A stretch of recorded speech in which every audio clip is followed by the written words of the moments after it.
Hello,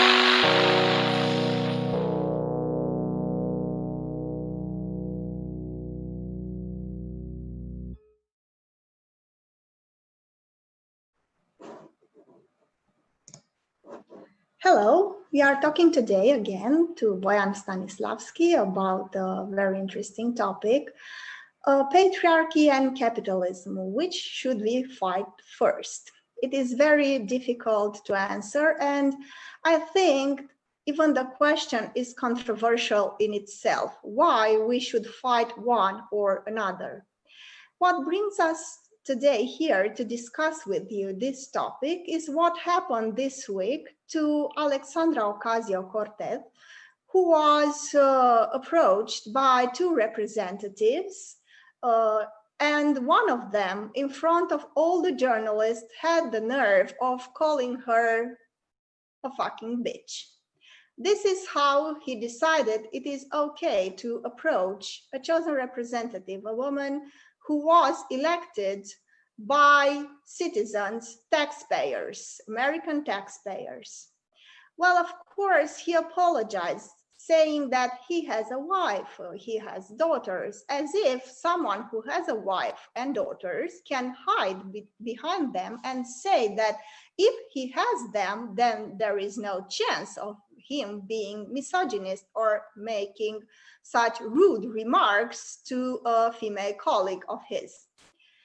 Now, the problem here is also connected to some other two important topics that we want to discuss today. The first was the interview that a famous feminist and critical thinker, Judith Butler, gave for Zero Books. She discussed about identity politics. She discussed about class reductionism. She discussed about how important it is to replace the class struggle with intersectionalism. The third topic is related to what happened recently in Poland. To our surprise, Poland is preparing to give up their acceptance of the Istanbul Convention, which is the long name for the Convention against Preventing and Combating Violence Against Women and Domestic Violence, a convention that forces states to take action to make the society better for women, safer for women, and to actually provide a legal and an economic framework that would allow women to enjoy equality of chances. Now, first of all, I would like to discuss about Alicia Ocasio-Cortez and what happened to her from what your point of view, Boyan, because we've discussed a lot about how much the public arena has been influenced by the social media and how much the violence in language is now in places where you wouldn't expect it to be, like in the House of Representatives, like in the higher levels of politics today. And you said at some point, well, at least in the past, you had to pretend and to maintain some sort of appearance of elegance and respect. Yeah, that's true. And I'm glad you actually mentioned the social media, because when I first heard about this incident and the way Representative Yoho spoke to Alexandra Ocasio-Cortez, I felt like he probably forgot he's not on the internet anymore, or he's not on Facebook or something like that.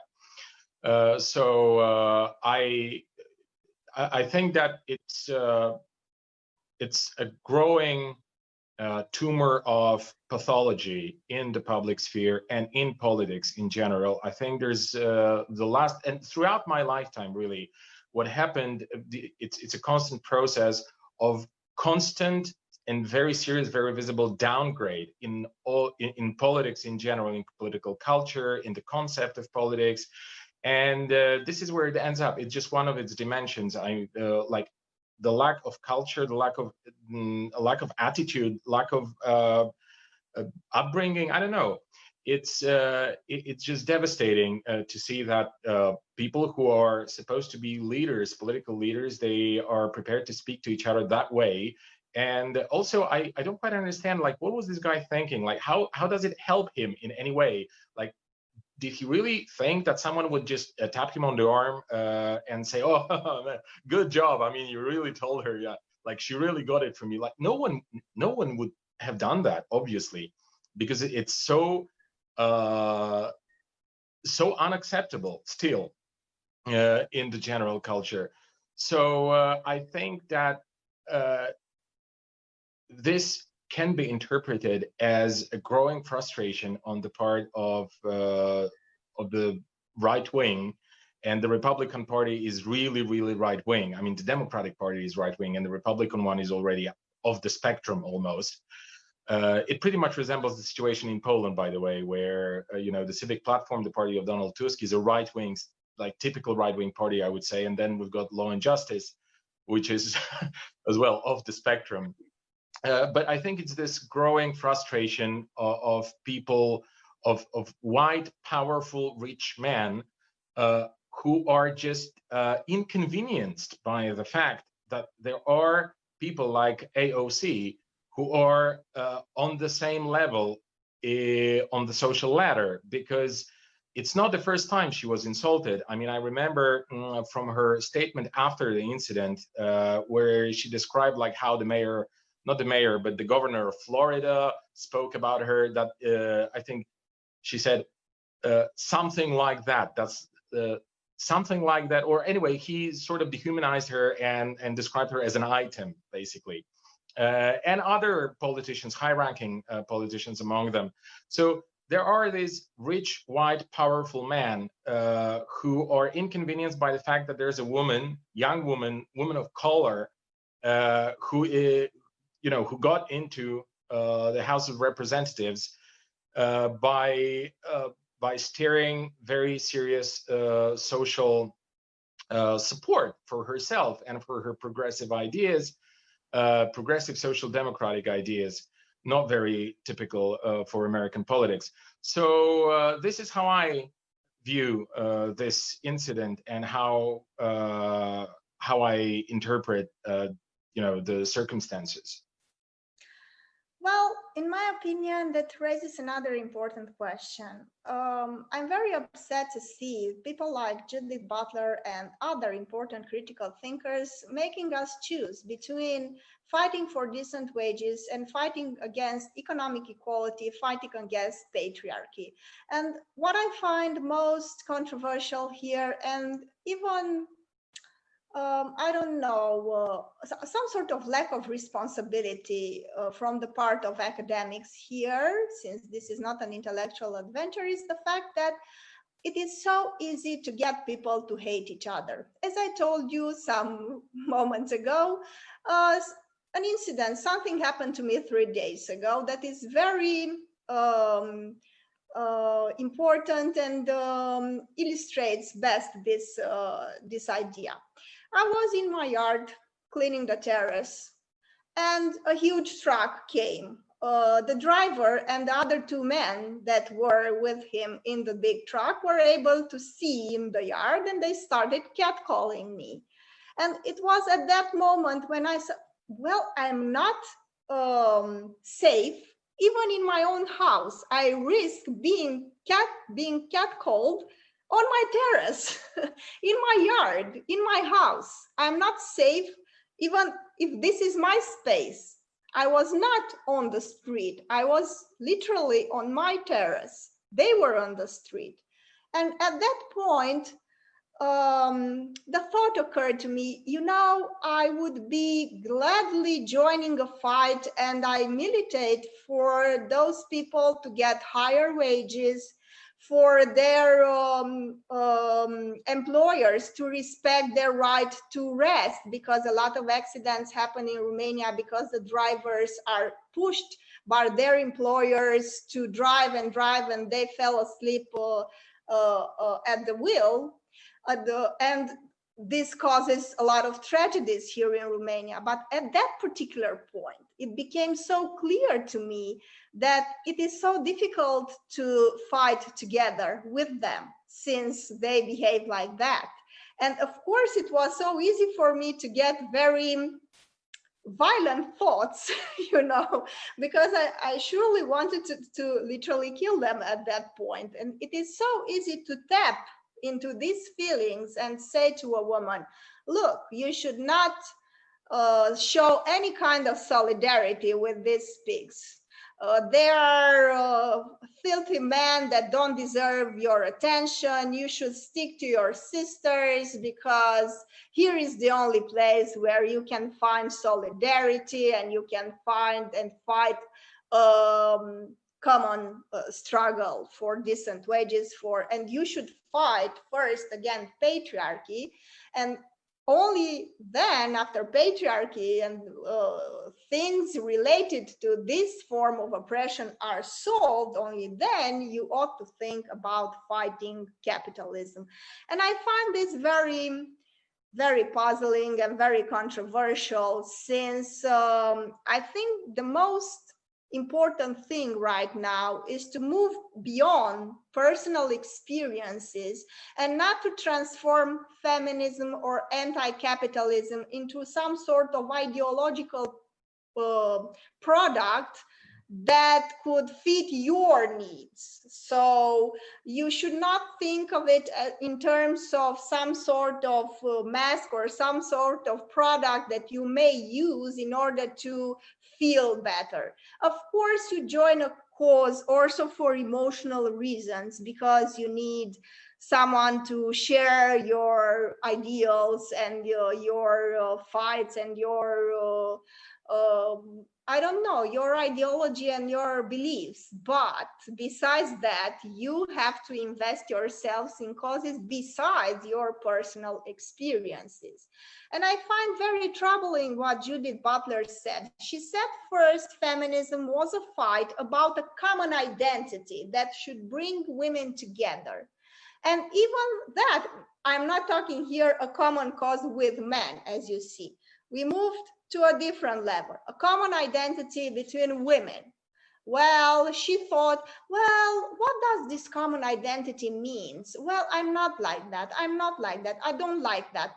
Then I should focus on defining my own identity and construct a theory based on that individualistic perspective on feminism. And I also find this very, very controversial and troubling, because once you give up this idea of solidarity, where is the power and the strength to do and to change society is going to come from? It is not clear. And it is some sort of theory of make good belief that is going to serve you, but not a common goal.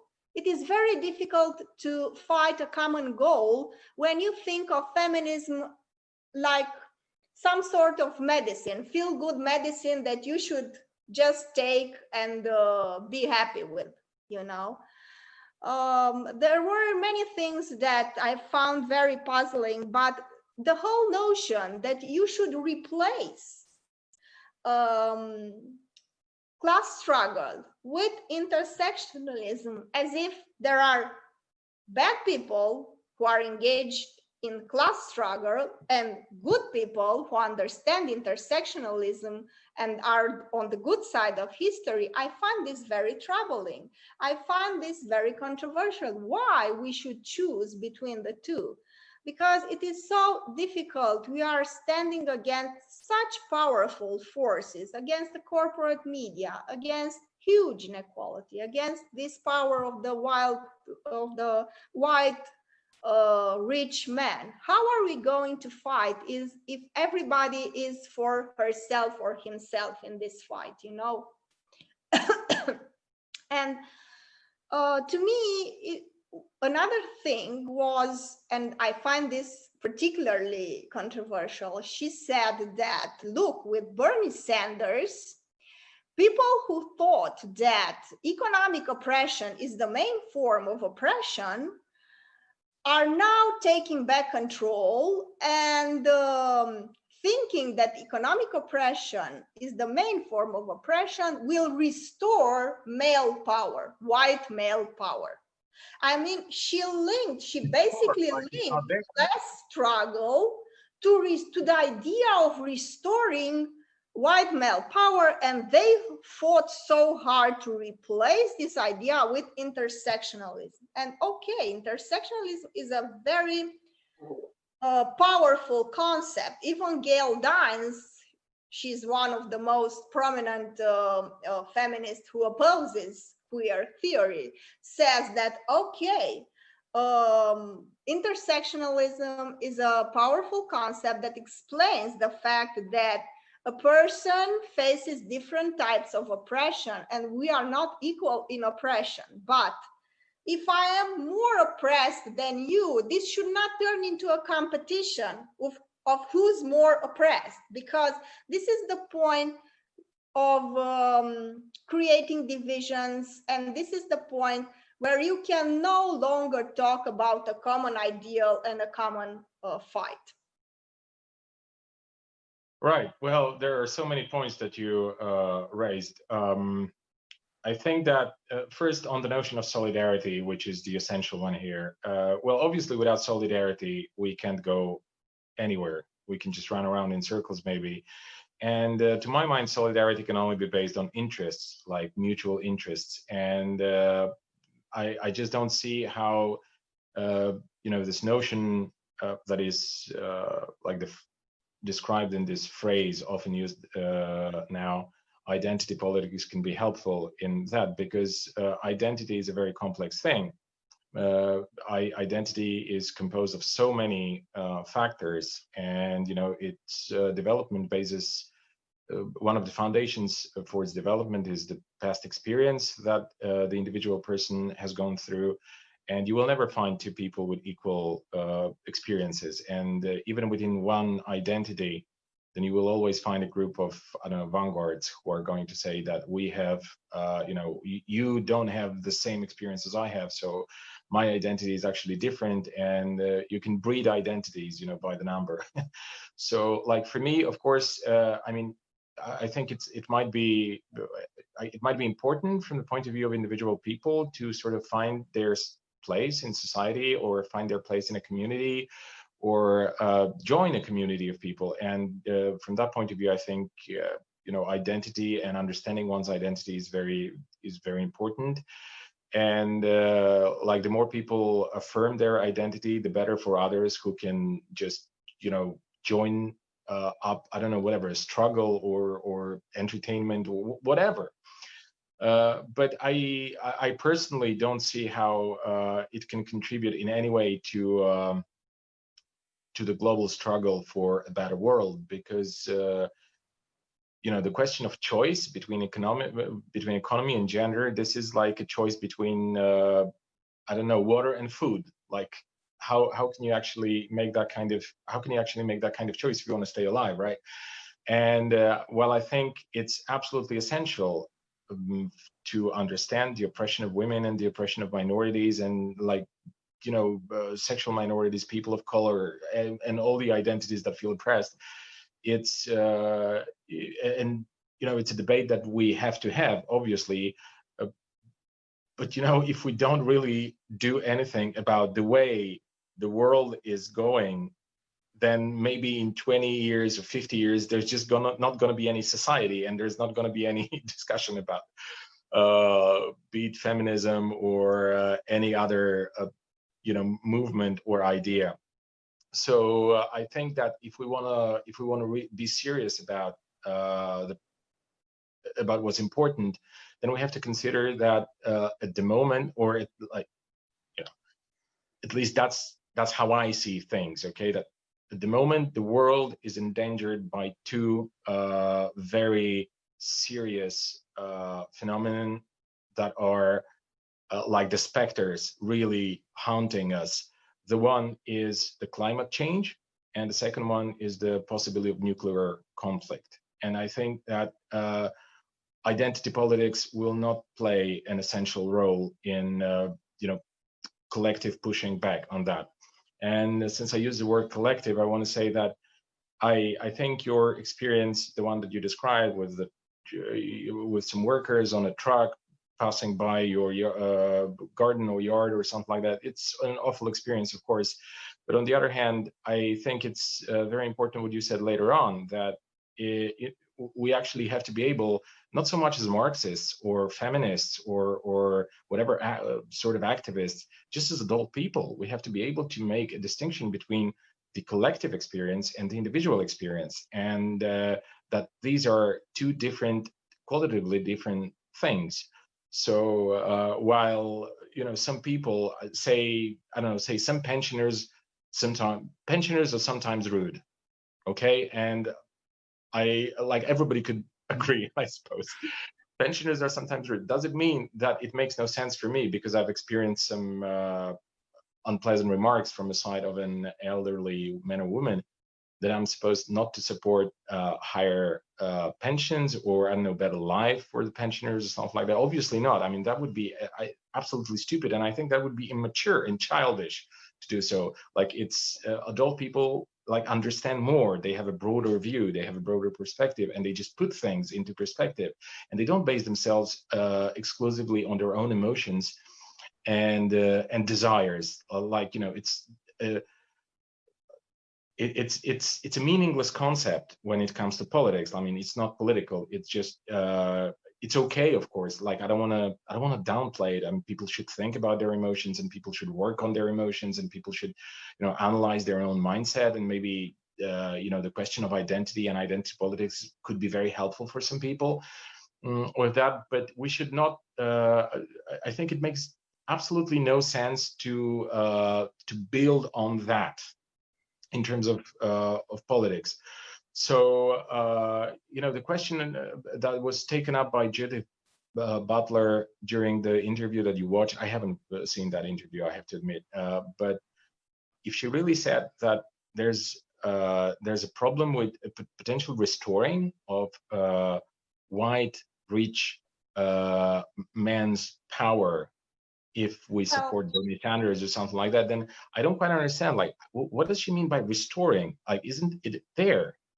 Because that's how I see things. She said, let me explain. She said that they fought very hard to replace this class reductionism with intersectionalism, and now all their fight is going to go away. But let me explain. There are two meanings of the term class reductionism. One that I agree with is that economic oppression is the most important form of oppression.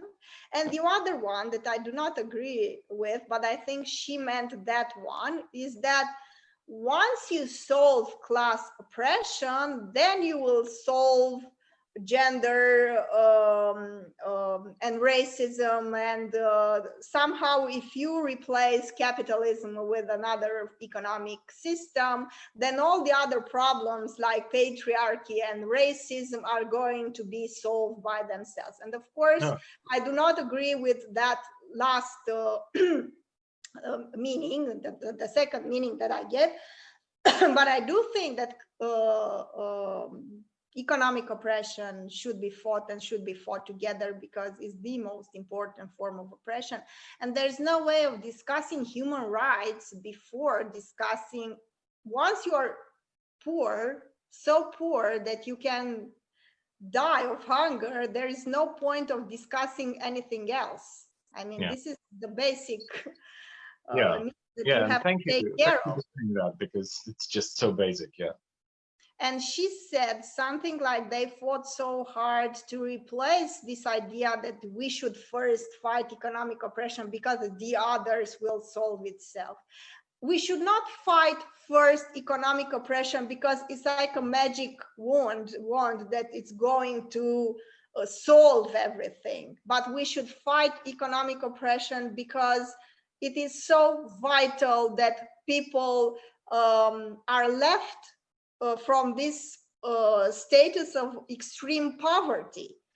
There is no way you could talk to somebody about his or her rights in terms of patriarchy, racism, and so on and so forth, if they are living on very scarce resources, and they are hungry all the time. Look, I think that we should just dismiss this kind of weird division that there are struggles which are more or less important. There are basic struggles and struggles accompanying the basic struggle. And I think the basic struggle is, of course, for economic liberation of the working class of the world. And I think that it's not so much that it will, once we establish social, well, of course, we're not, socialism doesn't get established in one day, okay? There's going to be a period of transition. There are going to be like a lot of things that are going to happen on the way. So like you cannot expect that it's going to be magic, like, okay, socialism from tomorrow onward, and then the patriarchy stops existing, like ceases to exist. Of course it's not going to happen like that, and we have to have all these struggles, and ourselves as activists or as campaigners, as journalists, as people of the left, then obviously we have to join all the struggles that are important, okay? And if there's a chance to intervene in a meaningful way, to make some kind of change in favor of women, in favor of people of color, in favor of sexual minorities, in favor of children, in favor of all the vulnerable, in favor of all those who are not rich, white, straight, healthy males, okay? In favor of that, yeah, of course we should do that, absolutely.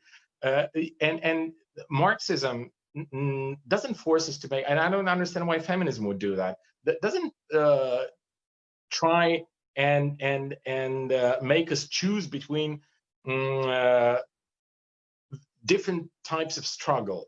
Marxism just provides the understanding, to my opinion at least, that there is this basic struggle for the economic liberation that enables other things to come about, easier, because it would eliminate potentially, like the economic liberation would eliminate potentially the biggest burden, okay? But no one can promise you, and no one has done that. No, at least I can't think of any Marxist that had ever promised that once you abolish capitalism, everything's going to be fantastic, and patriarchy is going to be no longer there, and I don't know, violence against children isn't going to be there, or whatever, homophobia for that matter. Okay, like obviously this is not. This is like a change that we have to push for, and we have to keep fighting for that. So, for example, I remember back in the years of Chavez in Venezuela, I spoke to many Venezuelan activists and Venezuelan even civil servants whom I met in Europe in various left-wing events. And many women admitted that, okay, like the country is developing from the point of view of like eradicating poverty and, the culture and the education, everything is on the rise. That's true. But in terms of feminism, things were still very, very bad, and they admitted that, and they said, like, we're trying, the ministries and the local governments, they're doing a lot, but it's still, there's a lot of work ahead of us. And I'm afraid this is going to be pretty much the case in Europe, Western, Eastern, wherever. It's a lot of work ahead of us, and part of the work we can do now, obviously, part of what we should be doing now. And if there are progressive left-wing feminist movements and so on and so forth, I think every left-wing person, if they only can, they should join them and be part of that, or at least acknowledge to be part of that. But I think it's important also to understand that capitalism is a kind of framework that it's very difficult to sort of go beyond in any dimension. Like, it's very difficult to change the culture despite of, for example, economic oppression, because as you said it yourself, and again, you don't really have to be a Marxist, or you don't even have to have a PhD in sociology, okay, to understand that, like, when people are poor, they're not going to think about values. They're going to think about how to, feed themselves or feed their children or something like that. And then they will base themselves, culturally speaking, obviously on the things that they know, that are the core of the culture of the society that they live in. And I just don't think that you can change the core without changing the system, because it's the core of the system. I mean, this system requires this core, and it will require it. It has been requiring, and it will continue to require it, because capitalism needs to be divisive. Like, capitalism needs to divide people, and I think that this notion of identity politics, I think this is unfortunately something that is one of these elements that capitalism likes to produce every once in a while, that, you know, they look at first glance, they look to be very revolutionary, because, you know, the major change is happening, but it's a major change happening only on the surface. When you look at the mechanisms, it's just the same sort of, you know, the same quality, like same mechanism of division. It's just different quantity, different different boundaries, different division lines, and so on and so forth. So again, while I think everybody should be able to affirm their identity, but please, you know, don't disregard the fact that in order to be affirmative about oneself, you have to feel well, and you have to, and you know, it's of course good to feel well when you acknowledge your desires, when you understand what you want in life, when you understand your emotions, when you can control them, where you can, you know more and more about yourself and experience it with other people of the same identity. But on the other hand, like, you cannot go beyond the thing that is restraining the 99%, which is the economy. Okay, and 99% is you know, to speak of class reductionism, I'm sorry, I reject that term altogether. It's just absolute nonsense to my mind. Class reductionism, and there are many other terms which I don't want to bring in now, which are just the vocabulary of the synthetic left. That's how I call it. It's just, how can you even speak of class? Like, in itself, it's just so contradictory. Class, the notion of class is a notion which actually widens your perspective, not narrows it. So, like, it's not reductionist. It's not reductionist at all. It's just like, to me, it sounds like they you know, they've taken it straight out of 1984 or something like that. So I think that like, I don't use that term, but okay. Now, I understand that some people use the term, the phrase class reductionism for people who try to explain that for them, the question of class comes before the question of gender. And okay, probably there are people for whom the question of gender comes before the question of class. I personally belong to the first group, but look, if you feel that it's like, I don't know, my position is somehow incorrect, wrong, whatever, let's sit down and debate it. And the problem that we're having is that it's very difficult to enter into any kind of debate, because once you Deviate from the norm. Yeah, like, once you position yourself outside the liberal discourse, okay, then obviously you're just dismissed. I mean, you're like, it's very difficult in many aspects. Okay, like, for example, even in Poland, if I say anything that could be remotely interpreted as favorable for the government, which I don't like, which I hate, okay, then I'm immediately dismissed by all the people who belong to the, you know, professional oppositional groups here, who have been combating this government for the last 6 years and have achieved exactly nothing. So, and I'm just afraid it's pretty much the same here. I mean, I would like to see a debate between people who are engaged and dedicated, whatever, feminists, or are into this world of gender of identity politics. I would like to see a debate between you know, people who represent this environment, and people who are, as they would like to probably label them, class reductionists. And again, I just feel it's a very very manipulated phrase, and I absolutely, you know, reject it. I think it's just pure nonsense. Well, from the time being, we only have to look at Judith Butler or Gail Dines and make up our minds, because I think it is almost impossible to see this kind of debate. But let us discuss now about our last topic today. What happens in Poland is that your government is preparing to give up the Istanbul Convention. The Istanbul Convention, people should read it because it's short, and what is important about the Istanbul Convention, that it forces states governments to take action. And it makes them responsible for women as an oppressed category of citizens. It forces them to build shelters for battered women and children. It forces them to report, and the police has to have this section where they report how many cases of domestic violence have there been in a year, how many cases of rape have there been in a year, who were the perpetrators, how many of them were men, how many of them were women. And you have to have also statistics on this phenomenon. So Yeah. in my opinion, is a very interesting and a very good form of regulation that forces governments to take action.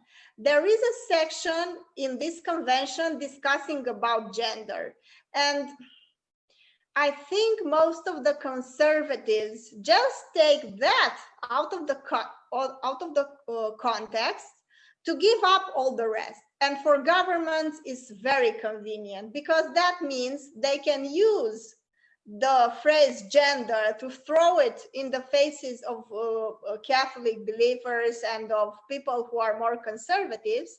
And then the real goal is to escape this responsibility of financing shelters, of financing the police to report on the cases of domestic violence.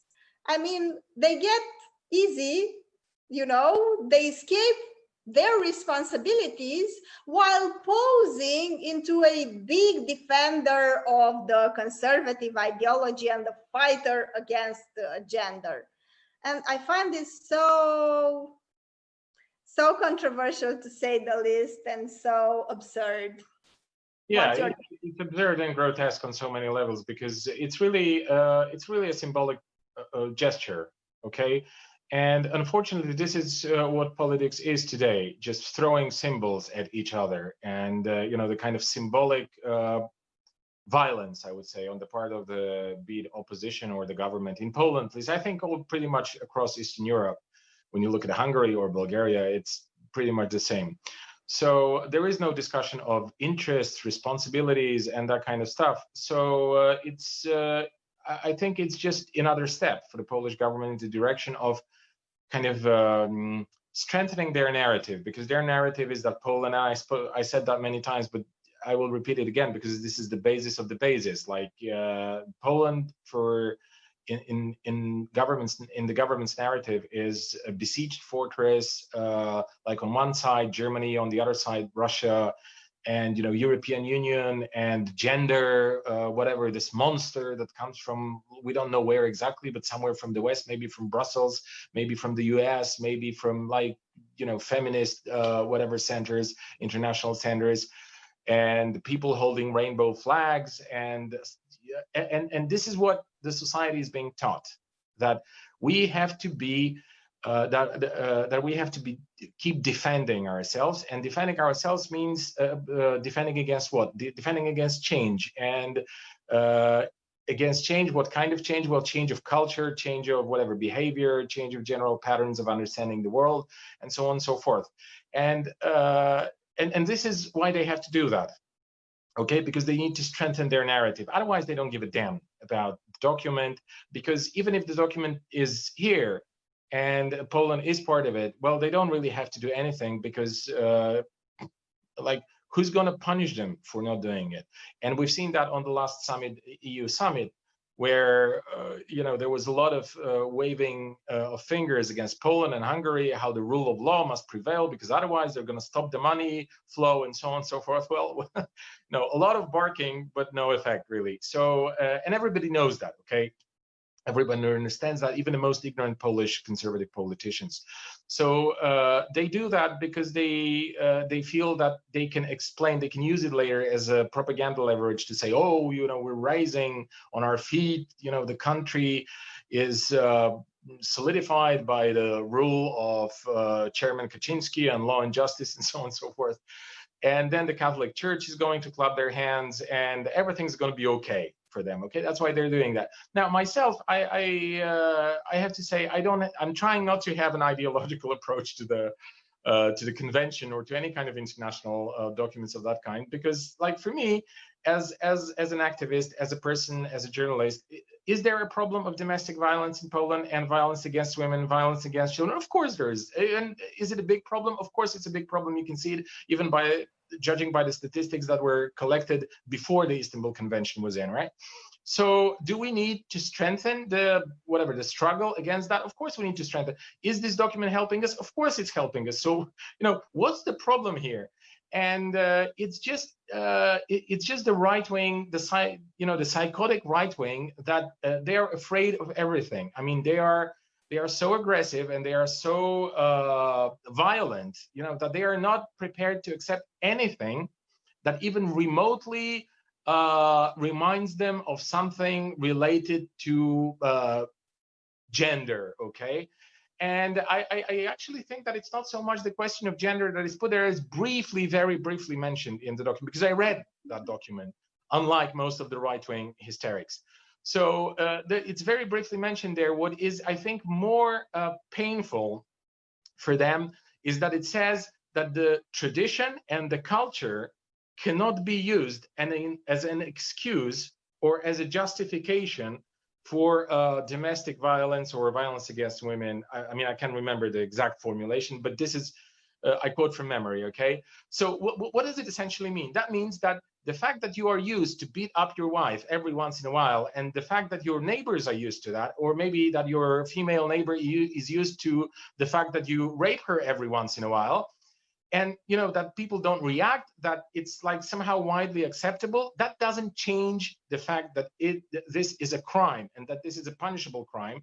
And not only you should punish that, obeying the law that is in place, but also you should actually, because of the severity of the problem, you should actually take special effort. You should categorize it. You should make special statistical compilations and so on and so forth. And this is it. Okay, yet they protest against it, not because they have a problem really with the statistical compilations. It's that the fact that it's on the one hand, it's, of course, they are inconvenienced by the fact that there are some mentions of gender in a document that is a bit like a handbook for the police or for the prosecution. But on the other hand, it's that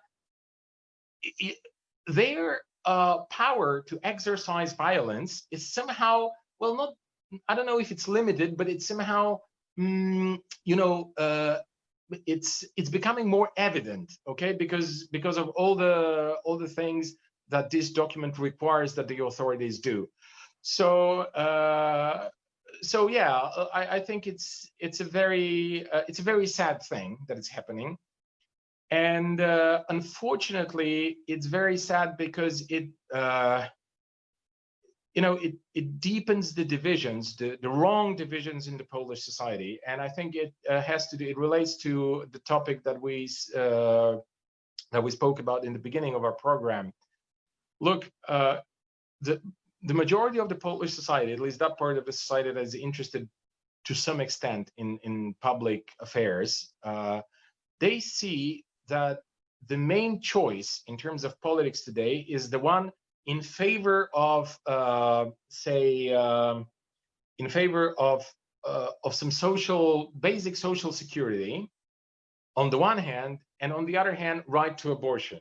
Okay, so this is the division. The division is either fundamentalist, conservative, family-caring government, okay, that is going to introduce every once in a while some modest social measures in order to maintain its popularity. And on the other hand, there are those who are almost libertarian in terms of their economic views, but they will also give you, like among all the liberties that people deserve, they will also give you the right to abortion. Okay, although that's not guaranteed in Poland, because it's, you never know with the civic platform. Like, they're not so much in favor of abortion, like they are now maybe in favor of abortion when, when law and justice is so much against. But what I'm trying to say is that this is a completely false understanding of political reality. And this sort of false understanding is strengthened by these kind of actions. And as you said in your introduction of that topic, yeah, well, this is exactly what the governments want. Like, it's a great thing for the government now, because they can just run their own little show, which we are all the victims of, thanks to the fact that that they can just renounce the convention, and it's going to be, another great achievement, and they're going to speak about it for like the next couple of months. And some people, of course, they're going to go out, and it happened already. They're going to go out and protest against it. But you see, this is also the question of understanding of the primary role of the economic struggle. Because why are people supporting the fundamentalists of law and justice? Well, you see, law and justice, they understand that. Yet we somehow cannot grasp it. They understand that the primary thing is the economy for the people, especially for a pauperized nation, for a poor nation like ours, okay, that suffered for the last 30 years of the restoration of capitalism. So obviously, as long as they have some kind of agenda which includes social measures, then whatever they do, they will still be like the first choice for the majority of the people, because the majority of the people, and by that, I'm not trying to say they are ignorant. It's just that they didn't have like the experience of like analyzing various political nuances, because not everybody is really obliged to do that. So they didn't have the experience of understanding better intersectionalism, or understanding better the Istanbul Convention, or understanding better all these kind of things that we often refer to in our discussions every week, and so on and so forth. It's just like, for the people, and on top of everything, I will say it's good. Okay, it's good, because what people are doing, they are voting for the first time in decades. They are voting with what they have in their wallet.